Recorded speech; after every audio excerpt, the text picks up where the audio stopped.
بسم الله الرحمن الرحیم.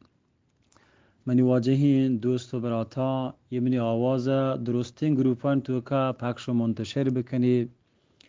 زگین روچا یک شنبه صباح منی فرزند صفی الله و آی ناکو کسانی امان الله و یک شاگرد به نام عبدالحق گمشازهی چمی مدرسه چلوگا در کپتگان. صفی الله به طرف مدرسه انزا یه دوینم گوشتک ما چه جاده برین رسینون و چه کنیم.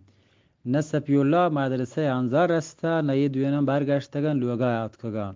فلزا چه شما درستین واجهان دزبندی و تقاضا بی که منید توارا درستین گروفان تو که پخش کنی و شما چه شاگرده هر کجا سرنخی پیدا کو شما دیتا فوراً منی صبر الله حال بده، می خانواده حال بده که می خانواده ای طالب خانواده امان الله ما درو پریشانیم.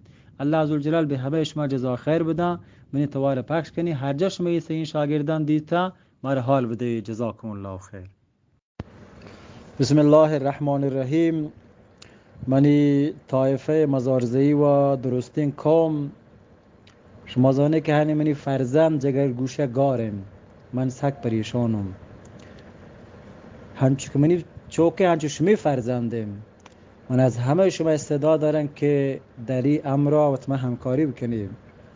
منی چوکان یکسا درستین گروهان ره بدهیم و جستپد بکنی. شما کسانی که آنگو مرزه سرای پاکستان ایران هر کجایی شما بچاری عکس هم شو که من شما واسطه روان کتگم یک عکس هم بچاری من چوکا سرپد کنی. آه ملکا که شمایی دیگه ملکی هر کجا هستی نداری و من همکاری کنی که منی فرزند من جگر گوشه گارن و من گشتر پریشانه که من طالبی گارن.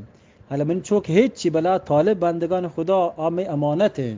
حالا چی من وطیگن مسئولیتی به منوتی گردنه مشکل نه بل طالب آی گاره من گشتر پناهی پریشانم. بعد منو وسرزاد آی هم من پریشانم. فلز شما منی قوم طایفه مزارزهی شهدازهی شهرسانزهی شما درست اینا موظفی که در این امر هنی خطیرین که مسرات که و ما همکاری بکن انشالله. شما درست اینا دست به دست هم بده انشالله. برای می فرزندانی پیدا کنه شما درست موظفی وظیفه داری که و ما همکاری کنیم فرزندانی درگیچه و تو ما همکاری کنی. جزاکم الله.